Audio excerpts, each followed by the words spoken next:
Welcome to Beyond Names. I'm Dr. Habib.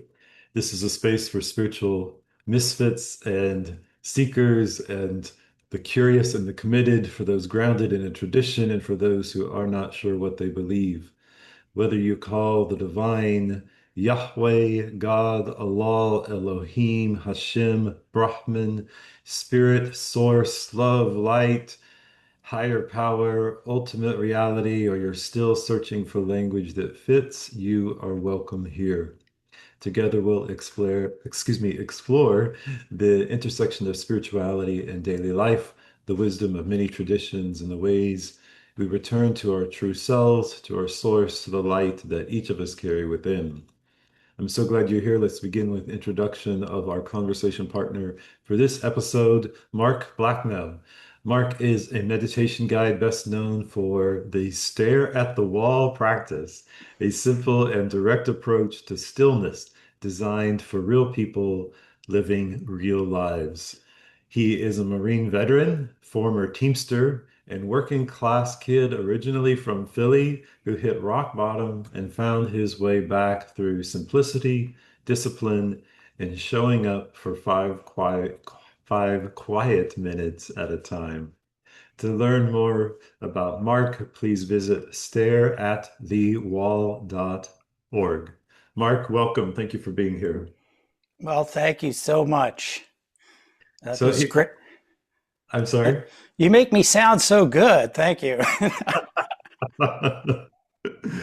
Well, evidently it's the life you've lived. So, why don't you, to start us off, tell us about that life? Tell us, if you would, your spiritual story as a way of introducing yourself to our listeners. All right. Well, as you said in the beginning, um, my spiritual journey is my life journey. I don't see any separation between the two of them. You know, Great. when I trace it back, or when the background comes to me, I mean, I don't consciously trace my life back, but sometimes things come to me, and I'm at a point in my life where I'm balanced. I practice balance. So kind of everything that happened previously, even the really terrible things, they kind of fit. They have a place. They make sense, which Yeah. is that's a beautiful place to be. So like you said, I was born in a place called Dirty Darby. It's a section of Philly. It's kind of, Okay. it's in Delaware County, but it's right on the cusp of Philadelphia. And Okay. my father, growing up, he worked the midnight to 8 shift at a factory. And he was kind of a union guy, a socialist, workers of the world unite Mm-hmm. type of guy. And he was not religious at all. My mother, on the other hand, she was a diehard Catholic, Mm. but not really practicing, but instilling those type of the understanding she had, Yeah. Catholic school and all of that in Mm-hmm. me. So I was Yeah. kind of lucky though, because she would make my sister and I go to church. Mm-hmm. But before we walked out the door, my father would say, "Don't listen to anything they say. It's all about the collection plate." So I kind of, he left copies of Chairman Mao's On Contradiction around, and I would remember, sitting there trying to figure out what Chairman Mao was talking about. Yeah. And then on the other hand, there Right. was the other side of the upbringing. So I feel quite fortunate, actually, that there was that balance. Mm. Yeah. So I wasn't raised particularly in an extreme environment, although my father's views on imported cars Mm. and the working man and the disparity of wealth were sort of extreme, to be honest. But he got me active. He took me to union meetings in North Philadelphia, United Auto Workers, and there would be fist fights over controversial happenings in the Union. And I Yeah. got to see that sort of side of everything. And on my mother's side of the family, you know, there were a lot of cigarettes, cheap cigarettes falling off the back of trucks. There was gambling, big poker games, Yeah. betting. There was, Mark, here's $5, go up to Al and buy me a six-pack type of thing. A Okay. six-pack of your, you know, a Okay. kid could buy a Yeah. six, but from someone's house, you know. So just fake car inspection stickers. So there was that side, like the street kind of side too. So Okay. it was pretty wild. Um, there were Philadelphia was kind of tough back then. There Yeah. was a hockey team that everybody worshiped, all the boys worshiped, and they were called the Broad Street Bullies, the Philadelphia Flyers, and they basically pummeled everyone they played so bad that they won. They ended up winning the Stanley Cup. So we thought, well, the way you win is to just, you know, commit violence Right. on your opponent. So there was a lot of Right. fighting and bullies. And I remember fighting a lot and having a lot of stress about if I didn't feel like fighting, I had to like get off at a different bus stop and try to, you know, Oh, hide and go a different way. And so right. there was a lot of that stress. Um, and back then, it really was all about what profession you were going to be. Hmm. And for me in particular, I felt a lot of parental pressure Mm-hmm. to figure out at a fairly young age what it is I wanted to be, Mm-hmm. you know, because your profession defined you. And it still does in many ways today.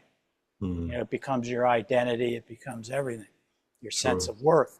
Well, I didn't know what I wanted to be. I didn't want to be anything, Yeah. but there was that pressure. And I really wasn't into school. I'm going to try to speed this up because my life has been wild.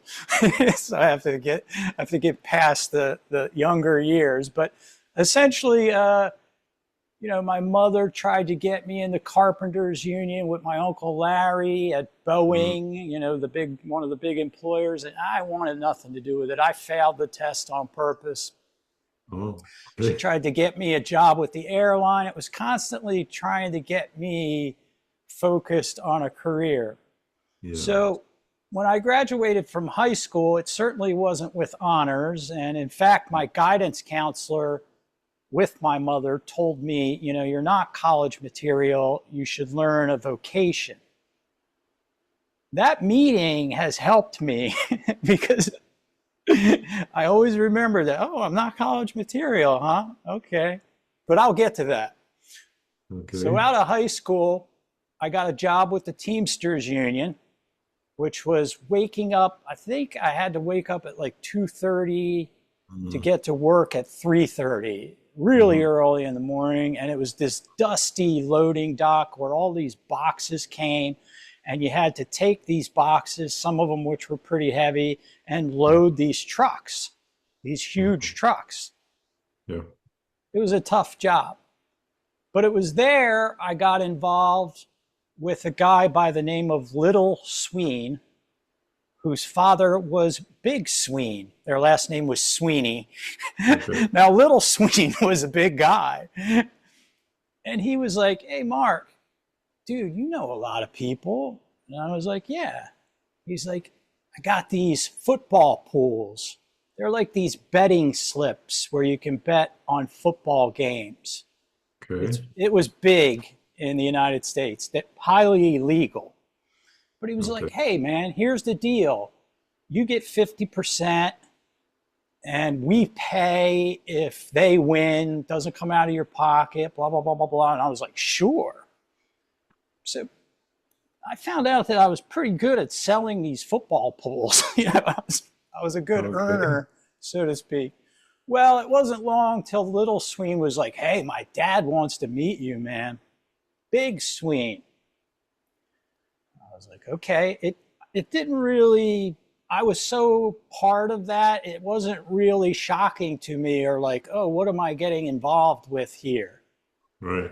It wasn't anything, it felt natural to me. Like, yeah, hey, I can make some cash, do my Sure. thing.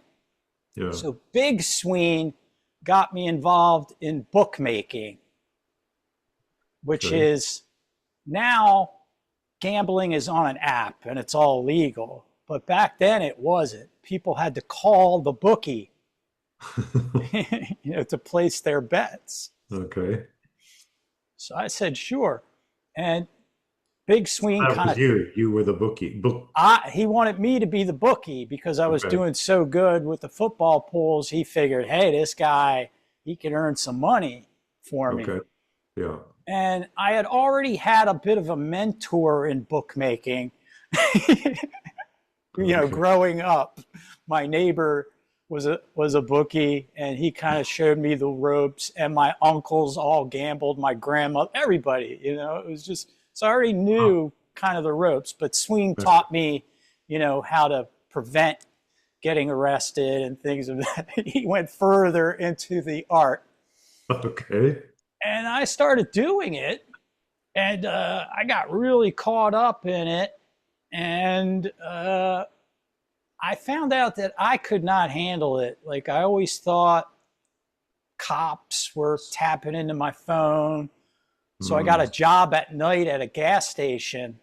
Back then, someone pumped your gas for you, cleaned your Oh, yeah. window, checked your oil. So I Yeah. got a job at a place called Segundo's Amico where the boss wasn't there at night and I could use his phone. I didn't think they would tap his phone, so Okay. I used his phone, and really it was just a cover for my bookmaking. But the point is I got into it really big, Okay. and I was starting to gamble myself, and I Mm. was smoking a lot of pot and drinking, and I just knew I had to get out of that, Yeah. or I would never get out of it, type of deal. So really, I was working kind of for the Irish mob Mm. and the Italian mob to a lesser extent. But I know that now. But Yeah. back then, I really didn't think of it that way. Right. I know that I was swimming in dangerous waters, let's just say. So I kind of intuitively knew that. Yeah. So one day, my friend Mike Mortimer, who's deceased now, he died of a heroin overdose. He worked with me at the Teamsters Union. In fact, I got him the job. We were driving home. We had the same routine every day. We would work. We would get done in the morning. We would go to Wawa. I don't know if you know what Wawa is, but it's big in the East Coast, and get coffee. And then we would smoke a joint and we would drive home. And this is in the midst of all this, right? Okay. It was kind of my outlet. And then we would work out. So working out, pot, booze, that was my outlet to deal with all this stress, really.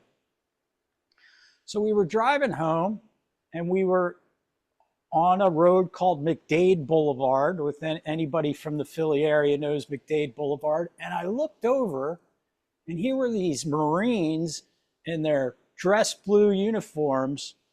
Yeah.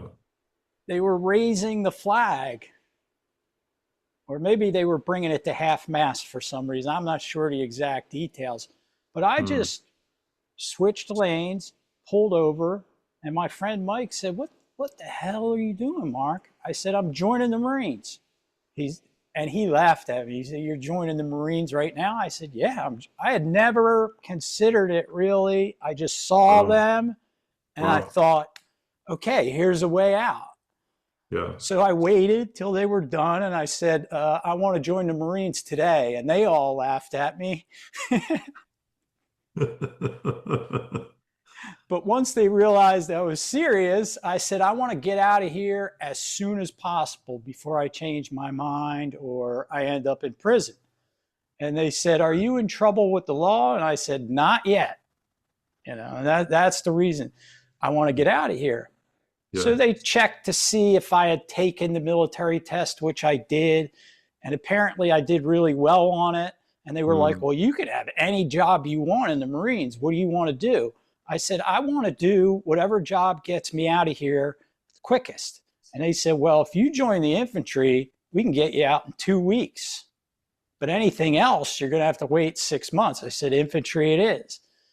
And then the recruiter had pity on me. He said, well, there's this kind of special forces thing. It's called a Marine security guard, and you can do like really high speed stuff. I'll put you in that so you don't have to go right to the Fleet Marine Corps, but you got to pass the test and all that. But I'll put you in for that. I said, okay, great, which was a big mistake, by the way. If I had to do it over again, I would have said, no, no, no, thank you. No, thank you. No special forces. But, I was in good shape and I thought, okay. All right. So I got out of there. I'm going to fast forward through the Marines because I don't want to get too heavy and get into all that because, to be All right. honest, it's not my identity anymore. I mean, All it's right. still part of me, the good stuff, the the discipline, Mm-hmm. the you can overcome and adapt to anything, the physical fitness, all that's still part of me. But I left all the macho, violent, masculine, arrogant patriotism to the side Okay. later All in life, right? right. So I was overseas the whole time. Yeah. I went to the Middle East and I went to many other places. And the bottom line is when I got out, I was completely broken. I was a Mm. mess. I was an alcoholic. I had severe PTSD, anxiety, depression. I Mm-hmm. tell people I had one of the weapons, many weapons I had in the Marines was a 9mm Beretta. So as soon Mm-hmm. as I got out, I got the exact same weapon, a Mm. 9mm Beretta, and it was loaded. And for years, I looked at it. There were times I came close, Yeah. but somehow I managed to stay in shape and go to school. I went to Mm. college, but I Mm-hmm. felt completely out of place in college. I was a little older than everyone else, and everyone Yeah. seemed naive. Yeah. Um, so in college, I got arrested a few times. Mm. It was my first foray into the legal system. you know, I kind of got out of it, Yeah. because the judge was a Marine. Ah. Leave it that way. And he kind of saw it for what it was, and he encouraged me to get help, which Yeah. I never did. I Mm. put that off. But somehow I managed to graduate with honors, get a scholarship to study at the University of Sydney, all these wonderful internships, and I ended up getting a master's degree. But I was still inside, I felt terrible. Yeah. And actually, if we want to look at the spiritual part of this, the first book I ever read where I got some kind of spiritual inclination was in the Marines. We were Mm. on what's called an LST, a troop carrier. It's this little small troop carrier, and the Marines are packed into the bottom of this ship. Like we all have to live together. It was terrible. But the only place where I could get some peace was the little library they had there. And it was all used books. Most of them said property of the San Mateo prison system. Oh, wow. Like they were handed down. The books were handed down from prisons, most of them. Good. Okay. So this one book kind of jumped off the shelf. It was The Origin of Species by Charles Darwin. Mm. And it had like a little bio and how he was attacked by the church for his ideas and all that. And Yeah. something in that book really planted a seed in me. Mm. So fast forward to college, I Mm-hmm. took classes like the Transcendental Unity of Religion and Buddhism and 101. And, I started taking philosophy classes. Yeah. Now, I left out an important thing. I, Okay. at first, when I went to college, I wanted to be an attorney. That Hmm. was my whole goal. I used to dress, you know, in a sport jacket. I looked like a professor. Everybody would always say, "Oh, are you teach here?" And I'm like, "No, I'm a student." So I was like that. Yeah. But to make a long story short, my friend, who was a big follower of the Grateful Dead, it was just him and I alone on Good Friday of 1995. Bottom line is I had all this machismo. I thought I could take LSD and control the situation. I thought I was so disciplined that I could. It didn't matter.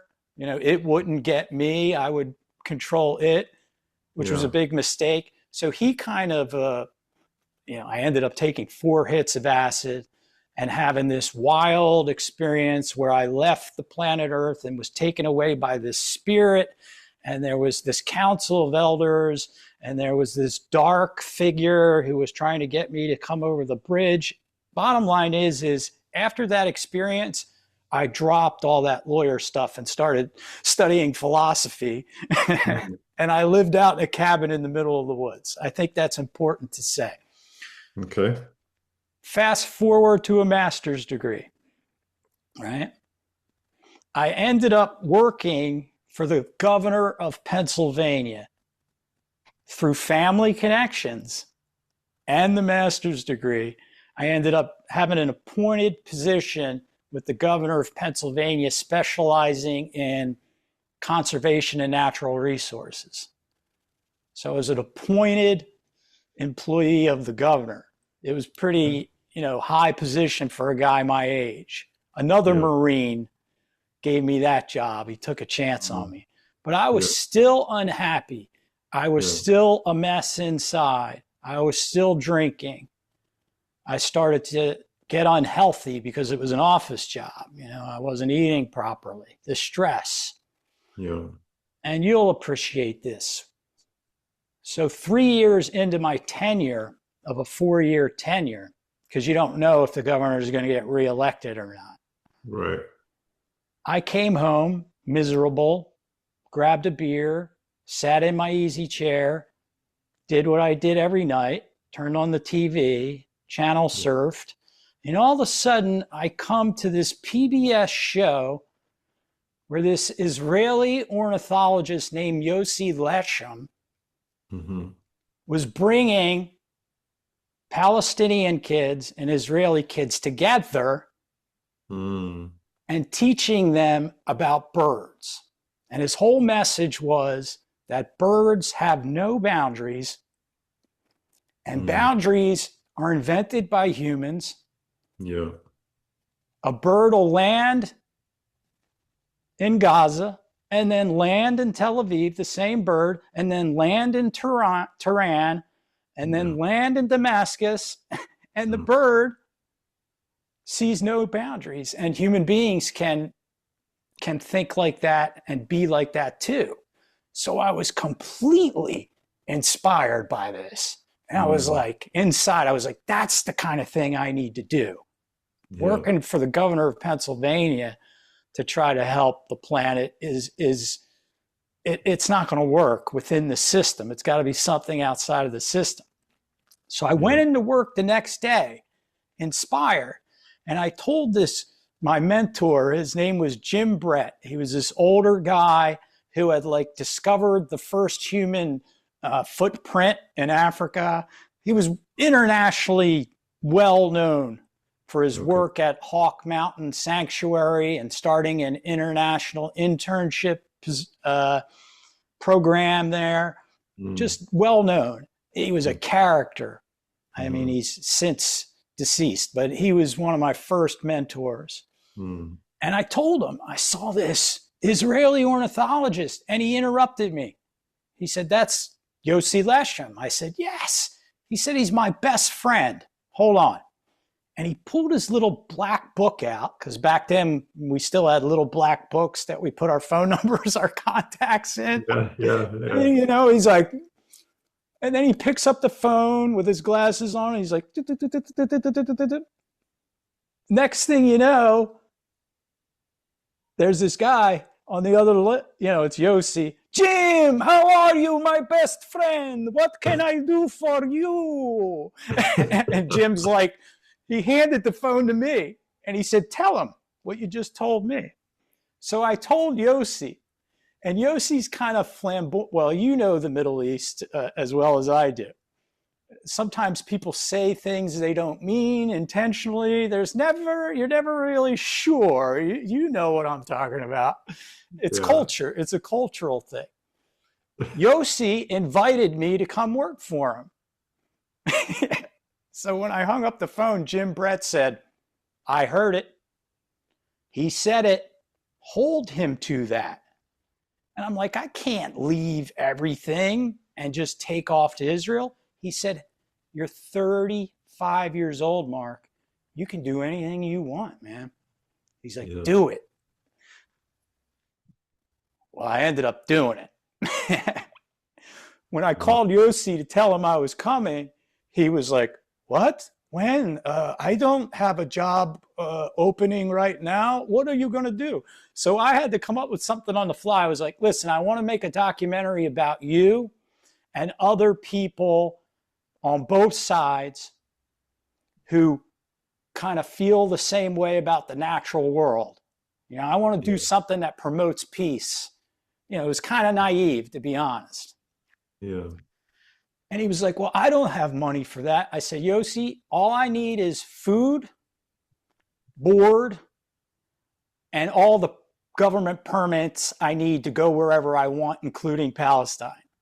And he was like, done. So we had these, once I got there, we had these letters from, I don't know, they were in Hebrew. I don't know what they said, but they basically, I was really shocked, even after the Second Lebanon War broke out and I went up there to film it. It was carte blanche. We could go wherever we want because of these things. So I got this young kid. I went to the 3 film schools, UCLA, NYU, and then I think it was Boston University. And I went to the deans of the film schools and said, hey, I'm going to Israel. I need somebody fresh who's talented, who can shoot this documentary. I pay for their trip. They get room and board. You got anybody? So I got like 25 people and I interviewed them all. And I ended up picking this kid, Jesse Goldberg from Boston U. And we took off and we made the movie. Yeah. I ended up staying there for 2 years. At one point, I was basically homeless, living in a bomb shelter in the kibbutz. They didn't know I was there. But people took pity on me, Bedouins, Druze, Arabs, Jews, Christians. They took pity on me. They thought it was cool that I was like driving around the country with no protection, no guide, like, naive as you could be, pulling up to an Arab village at midnight. And, it's me, I had like, my hair was starting to grow, my beard was starting to grow. And they'd be like, it was a little scary at times. Like they were like, who the hell is this guy? Sure. Like, is he Mossad? Is he, depending on which side. Yeah, they want to know, are you there to kill him, basically? Yeah, or who am I? But then they realize it's just this naive American who's trying to help, with a camera. Right. And, everybody took care of me. It was such a transformative experience, the whole thing. The movie's called Woke Up Alive in Israel. Which, some people would have trouble with the in Israel part, but it was, and it's on YouTube. And I won some awards when I got back, and that was pretty cool. The whole experience was amazing. But the main thing that happened during my years there was that the people, the young people, a lot of them, unless they're ultra religious, unless Mm-hmm. they're from a religious family and decide to stay in the religion, Mm-hmm. after their mandatory service in the IDF, they want it out. They want it to go to India. They wanted to go to Thailand. They were highly drawn to Eastern practices. I didn't know that before I went there. Mm. But the veterans in the kibbutz, they were all doing Vipassana meditation. I was like, this is so strange. You think the Holy Land, you think the hub for all monotheistic religions, and these people are Right. taken off and Yeah. being introduced to things like Buddhism and Taoism. And so it was Vipassana meditation that I first did in the Mm. kibbutz. Mm-hmm. But I kind of dabbled. I knew something in it was valuable, you know. Mm-hmm. But I'm Yeah. from Philly. I was a Marine. It was a little too hippie-ish for me, a little too, Mm. I thought it was naive, even though they were veterans. Mm-hmm. I kind of thought these people look like they come out of the Vipassana retreat and they look like they're, on acid. I mean, how sustainable is it to go to an intense retreat like that and then implement that into your ordinary life afterwards? It's not easy, it's kind of extreme. That was the impression I got. Mm. I'm not knocking it. I mean, Yeah. I'm just Yeah. saying my impression was that, okay, my friend, and this is the case, his name was Elon. He came out and he was like, he looked like he had become part of a cult. And he was like, Mhm. Mark, everything's beautiful, man. The world is perfect.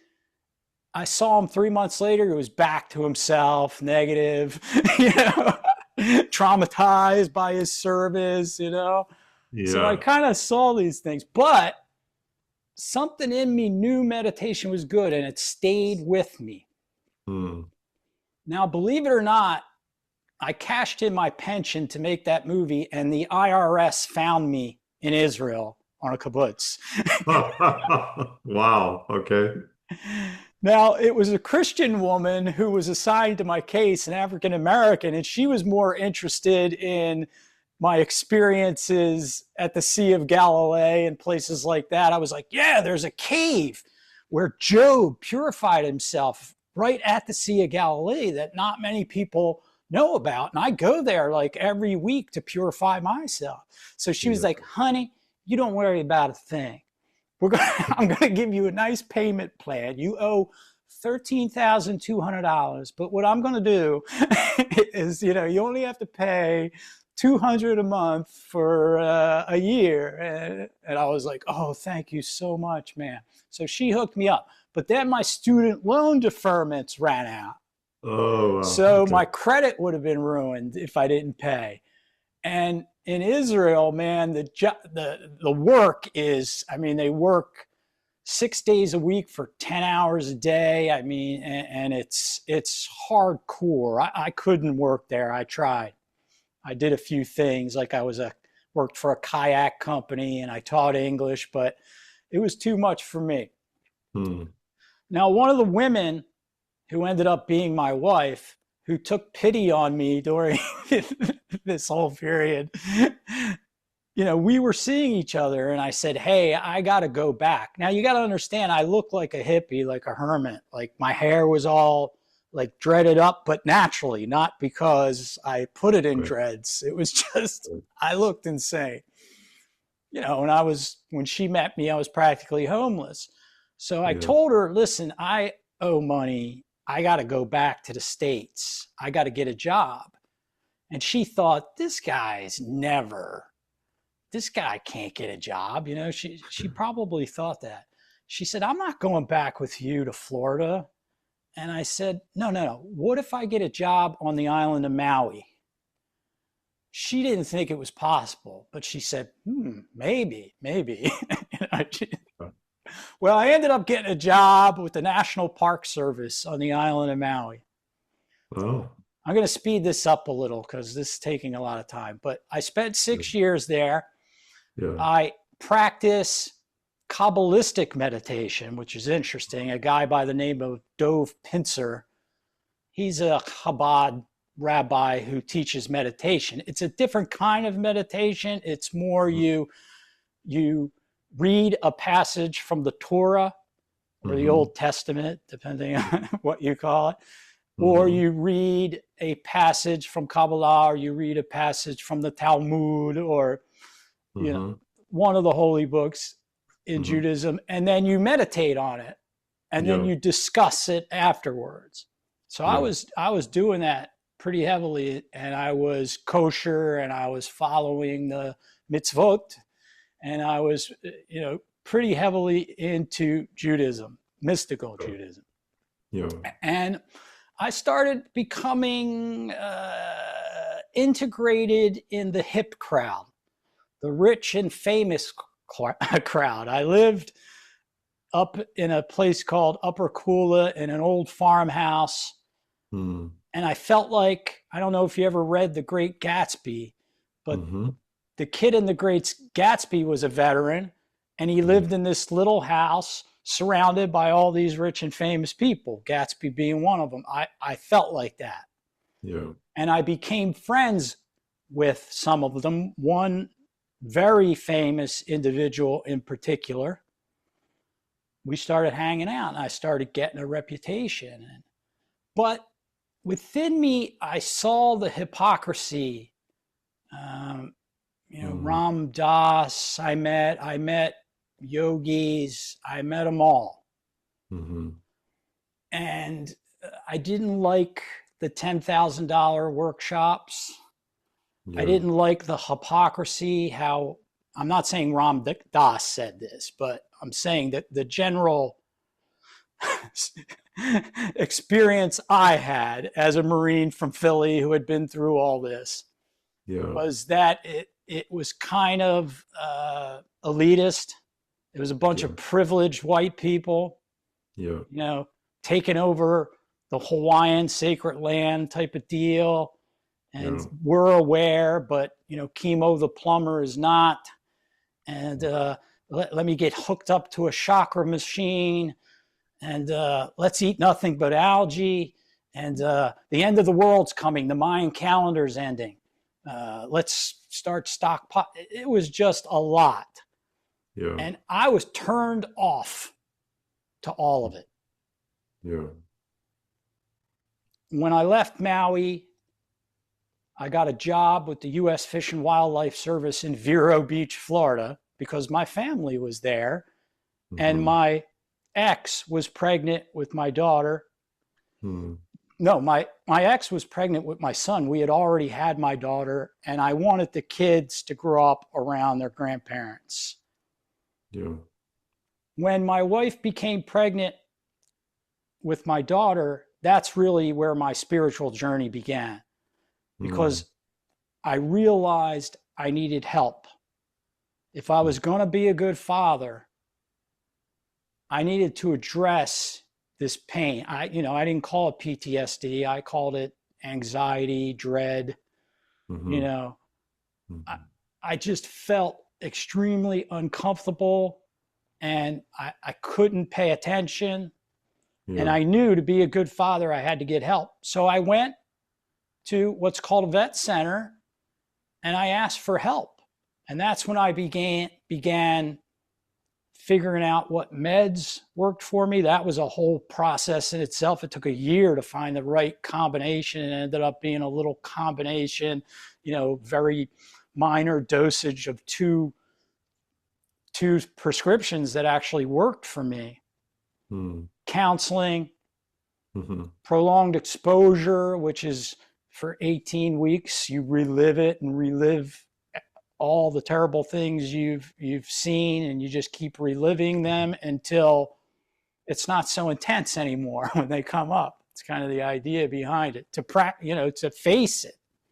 Yeah, yeah, So I faced all that, and I sought treatment, and I made it a priority. I made my mental health a priority. I Hmm. addressed it. And that's when things really started to change. Yeah.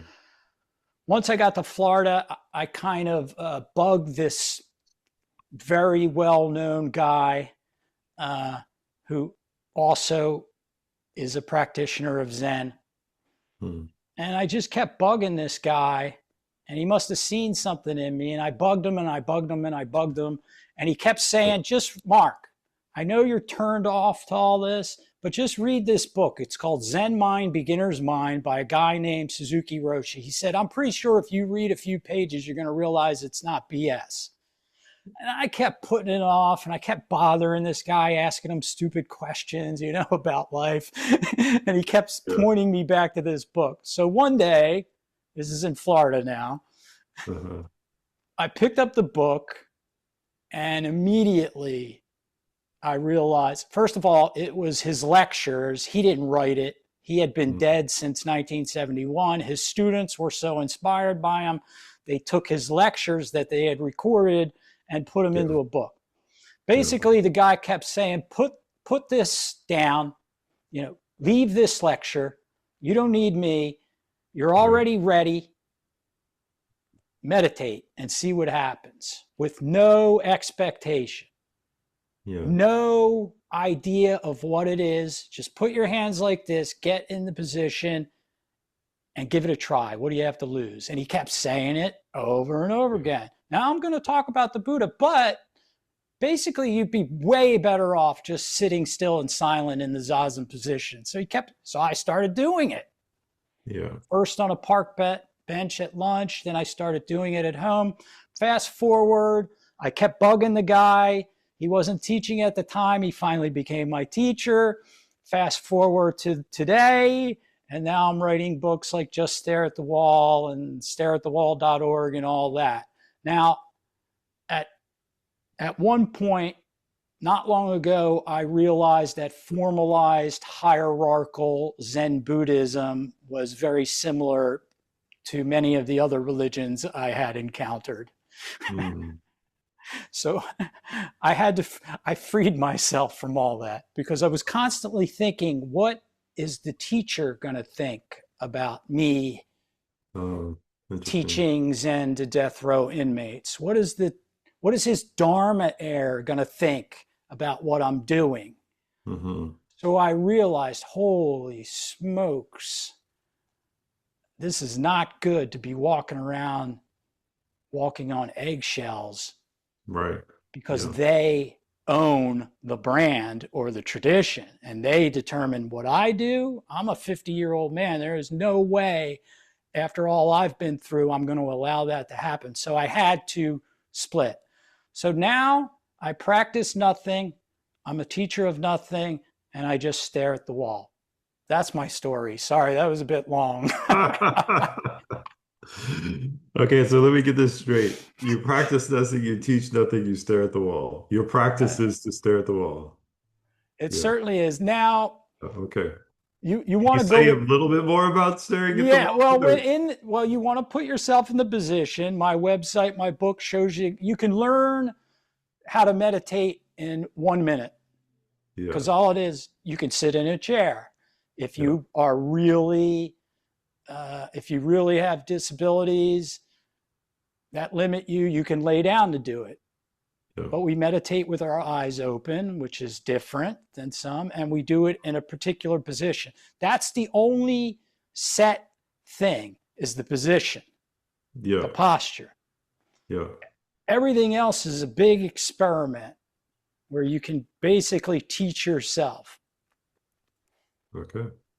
But I can say I don't give people much instruction. Yeah. I want them to really discover what it's like art. I want them to create their own art form, Yeah. but sometimes people need a little direction and that's fine. But basically, you just sit there in the position facing a wall. You have Hmm. to experiment because your eyes are open. You might be too close to the wall, too far from the wall. Some people have said they get dizzy. I said, well, you got Hmm. to experiment. Maybe your perfect position is 11 inches from the wall. Everybody's Yeah. different. Yeah. Same with knee. Are you going to do it kneeling, sitting in a chair, lotus, half lotus? That's all experimentation. You don't Mm. want to torture yourself in a lotus position. you know, Right. defeat. This is not about harming ourselves or Right. asceticism or denying ourselves. This is Right. about really getting into ourselves. So basically, I just tell people, don't go in with any expectation. Don't, if you start to feel better, don't tell anybody. If you think you had an enlightening experience where Buddha came to you and handed you the keys to the universe, don't start claiming that and teaching people after 2 weeks. You know, Right. this is Yeah. something that you got to plant like a seed. Consider yourself an orange tree. You plant the seed, you're not going to bear oranges for several years if you're lucky, if conditions are right. you know, you Yeah. got to nourish that seed. Don't have these big ideas and expectations that it's going to change your life. Yeah. Just watch yourself like a Netflix series. And I start people at 5 minutes per day for 2 weeks straight, Yeah. which is doable. Yes. So out of the thousands of people I've showed the position and gave them the kind of 2 week without missing a day, it's kind of a prerequisite with me. Unless you Yeah. can do that, Yeah. I can't work with you because I only have so much time. It kind of shows me who's real and who's just, Right. talking the cliche talk. But Yeah. out of the thousands of people I've showed this of all walks of life, grieving widows, death row inmates, troubled teens, athletes, seniors in assisted living, and then just regular people who are struggling. Only Yeah. one person has ever come back to me 13 days later after I showed them, Hmm. because the first one is on me. Only one person ever came back and said, I did it. But I've had a lot of people a month later, 6 months later, a year later, sometimes 3 years later say, Uh-huh. I did it. Now what? So it's about planting that seed. You don't want to think you're going to be able to do it every day and it's going to change your life. Just like that Vipassana meditation in Vipassana in Israel, the seed was planted there. Yeah. Something in me knew, like brushing Hmm. my teeth, like saving money, like balancing work and life, like Yeah. exercising. Something in me knew. And I think everyone at this point in history, unless they have an extremist ideology, understands meditation is probably a good thing. I Yeah. think everybody knows that unless they're in a circumstance or conditions where it would be absurd. Like if you're in Gaza right now, it would be ridiculous for me to try to suggest. I mean, you could do it in Gaza, but when you're just trying to survive, Right. this is a privileged person's thing, this meditation, really it is. So I try to bring it, the And privilege, I would say I try to bring it out to people who normally wouldn't have access to it. That's my whole thing. mm, So underserved communities, that's my thing. To bring this gift, yeah. really, because it's the Yeah. position of balance. It's the balance of nature, a human being putting themselves in the most balanced position possible. It's a Yeah. gift. And it shouldn't be just for elitist, educated people that aren't struggling to survive. It should be for everyone. Yeah. Yeah. So many ways this conversation could go, but I'm looking at the clock and noticing the time. Um, I'll just say a couple things that come up for me. When you talked about the birds and the birds flying, and there not being any boundaries for the birds. The birds could be in Gaza or in Hebron or in Tel Aviv, and it reminded me very much of what ended up in my eventual coming to Islam and studying Sufism was a sheikh, um, one of the teachers at Al-Aqsa Mosque, actually, who had family in the US, saying if a person who is Jewish, a person who is Christian, a person who is Muslim, if they know the religion well, they know that there's only one religion, and it's a religion of love and peace and mercy and justice and freedom for all without separation. And that kind of was like the bird, for me, that was kind of a bird moment. Like, we don't, we have these ideologies and belief systems that impose boundaries where there need not be boundaries. Um, so I'm wondering if you have found through your practice of meditation that sense, is there a connection between that kind of pivotal moment in the beginning of your story and your current practice today? Like, have you found the connection between those two things?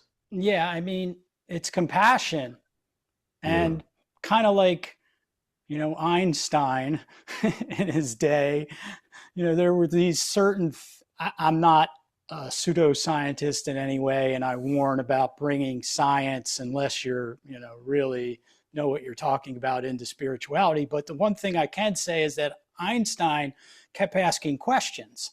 Like he yeah, kept pushing further and further. So with compassion, I keep pushing, what is it? It's kind of cliche, it's used by everybody, but what is compassion?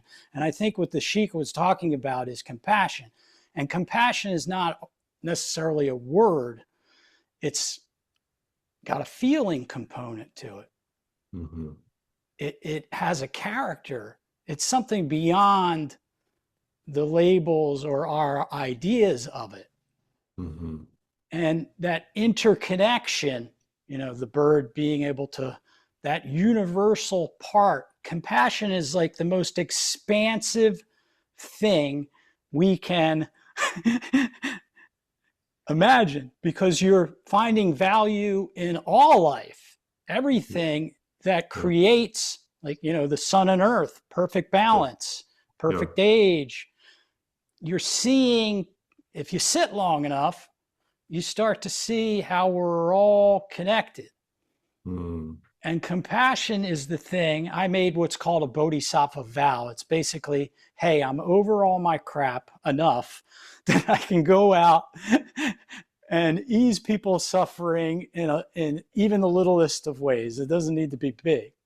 yeah, But really, the connection between all this is the cultivation of compassion. Now, how do you cultivate compassion? It's not an easy thing in this day and age, depending on your conditions, to cultivate.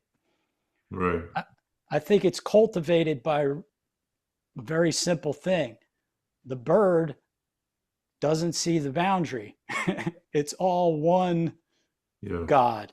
We're all from the same source. They're ideas, but how do you live that? yeah, First of all, you got to feel it. It's yeah, got to be like your disposition when you wake up in the morning. I feel like crap. I'm cranky. I hate this. I hate that. But we're all suffering. Compassion for self is important. We're all doing right, the best we can. We all right. think our lives are important. My Yeah, life is no better than anyone else's. We're all in the same boat. yeah, And then the way to practice that out in the real world, that's kind of an internal conclusion. But you got to build. Like, you can't be a marathon runner overnight. To practice compassion, you got to start small. You got to help an elderly woman open her trunk and put her groceries in. There's little things you can do to kind of build that sense, that feeling, mm, and bring it into your life. But you got to be careful, because if you're out trying to be compassionate all the time, you might do more harm than good, mm, or you might harm yourself if you're not. Sometimes the most compassionate thing we can do is take care of ourselves. yeah, absolutely. Yeah, yeah. It's interesting to me to hear. I listen for commonalities, just we don't know each other before this conversation. So I grew up in a very conservative Christian small town, Texas, exclusivist approach to religion and exclusivist beliefs. Had a real hard time in my experience of the church as a child, in my own family. Hard to separate the two.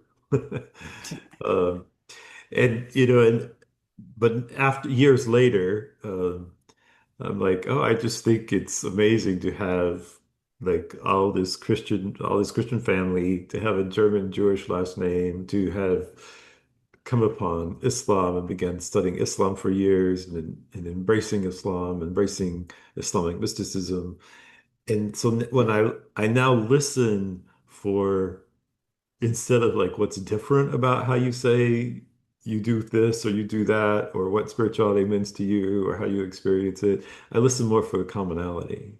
And so it seems to me that if we are sincere, that the paths are different, but there is definitely some commonalities in where we go. Yeah. I'll say. Yeah. So, And that's something that's cultivated within, seeing the world that way. Because it's much yeah. easier to see with separation, to see the differences, but it's harder to see the commonalities. Yeah. Yeah. And I love that concept of inner being from Buddhism, um, because it relates very much to the concept of the unity in Islam or in Sufism, that we are all one, that there, if you can let go of the ego and you can move to the inner being, the true self, then in that self there is no he or she. There is no white or black. There is no this or that. There's only the one. Yeah, there's total inclusion. Yeah. Yeah. So people say to me, you talk about expansive thinking and acceptance and unity and commonalities. Well, how do you practice it? Well, I say it's easy. You know, like you said in the beginning, you can call it God, you can call it the universe, you can call it whatever you want. But the bottom line is each day, do you stop and treat others, and I mean all living beings, not just humans, I mean inanimate objects even, because they come from the same source as well. How do you treat them? Do you treat them as you want to treat yourself? Well, if you're hard on yourself and there's all these negative things and self-critical and judgmental things, well, you're going to treat people like you treat yourself. All right. But if you treat yourself with compassion, you cultivate a kind of warmth, a kind of way of seeing the world that's inclusive, you just got to treat other people and other living beings and even your kitchen table the same way Yeah. you want to be treated. It's very, very simple. Right. Just treat all existence the way you want to be treated as best as you can. I mean, everything interrupts the flow of nature. A human being needs to consume, it pollutes. Every smaller system, you can trace it to a larger system. Right. That's just the nature of life. We can't help that, but we can consider our impact in Yeah. everything we do, Yeah. including if you're someone who is trying to help people in their spiritual journey. I feel as though it's the obligation of the person who's presenting themselves as an authority figure to really, really, really be careful in what they do and say. Sure. I Yeah. think it's the teacher's job to not let people see them as anything else but a stupid human. So my advice to the readership or the listening ship, my It's advice so would be if you run into somebody who says they're enlightened, run. If you run into somebody who says they know someone that's enlightened, run fast. Profit, run. talking directly to God and having revelations about the apocalypse run. I mean, I could go on and on and on and on. If the Yeah. person that you're learning from doesn't make it perfectly obvious that they're a stupid human doing their best not to harm the balance of life, it may not be authentic. That's all I have to say. Yeah. Yeah. If you can't say I don't know, if you can't say I'm I'm wrong, if you can't Yeah, say well, you're I'm done. sorry, I was wrong. Right. I mean, Sorry, I made a mistake. an open mind is not always having an open mind. It's just realizing when your mind's closed. That's Yeah, all an open mind is. yeah, yeah. Well, and I think in times like this, it's especially important for us to not only be compassionate with ourselves, but to realize that it's incumbent upon us. Like we have a responsibility as living beings to spend time in reflection, to spend time in contemplation, in meditation, to connect to source, higher self, true self, light, and to do our best to live from that place, to live from that place of consciousness in relation to all the rest of life. So thank you for uplifting your message of compassion for yourself and for all. And thank you for sharing your story. Thank you. And we got to remember, if we're able to do that, if we're able to have a spiritual practice, it's a privilege. It's a privilege. The conditions came together. It wasn't really all our doing. We have to remember that. We're very privileged position to have had the conditions where we can cultivate that. Not everybody has them, and it's a Right, gift. right. Yeah. It's very, yeah, thank you for saying that. It makes me think of all of the people in the world who are hungry, who are thirsty, who are in fear for their lives, who do not have safety or security. Um, Can you and say a prayer for them? Do we have time? sure, Because yeah, your chant in the beginning, I really liked it. I mean, mm, from a feeling standpoint, yeah, I yeah. didn't analyze it or anything. I just appreciated it. Oh, Bismillah ar-Rahman ar-Rahim, which means in the name of God, the most merciful and most compassionate.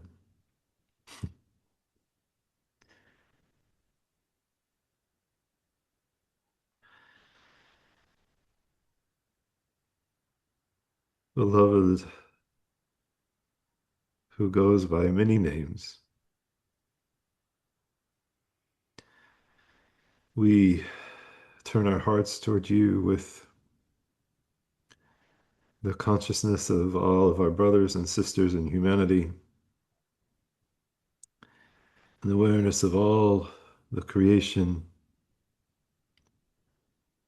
and the awareness of the pain and the suffering of those who are in droughts or in wildfires, those whose homes are stolen and whose land is stolen, those whose lives have been threatened, those who have been bombed and bombed and bombed, those who have food insecurity, those who don't have clean water, those who are sick, those who are imprisoned,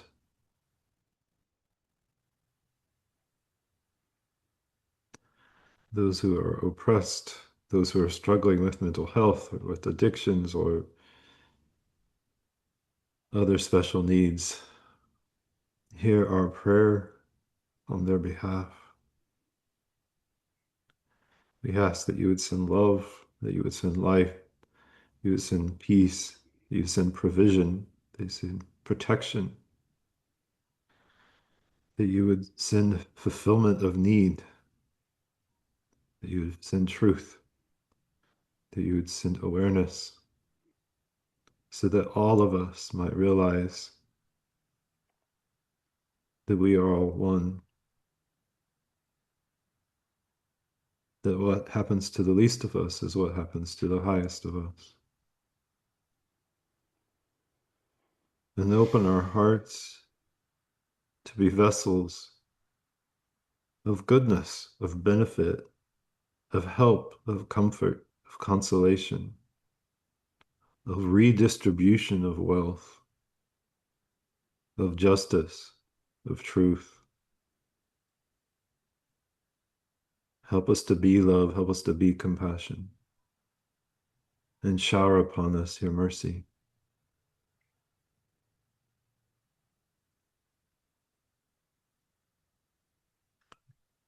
And I ask this through the holy words of the Fatiha, which is the recitation that Mark mentioned earlier. Bismillahirrahmanirrahim. Alhamdulillahi Rabbil Alameen. الرحمن الرحيم مالك يوم الدين إياك نعبد وإياك نستعين اهدنا الصراط المستقيم صراط الذين أنعمت عليهم غير المغضوب عليهم ولا الضالين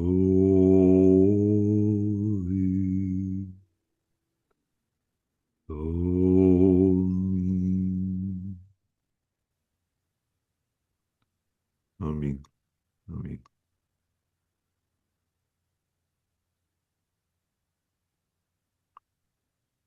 Thank you to all listeners for joining us on Beyond Names.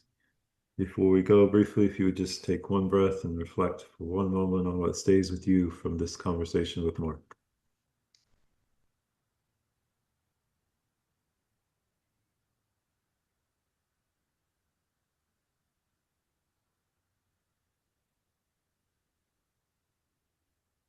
May something you heard today help you reconnect with the light in your own heart. May you grow in compassion, clarity, and courage. May you find your way again and again back home to yourself, back home to the divine, however you define it. If today's conversation spoke to you, please like, share, and comment on this episode, and please follow and subscribe to Beyond Names. To make an appointment with me, please visit habibboerger.com. Until next time, may you be light, may you consciously participate in growing your light, and may you share your light. Peace be with you.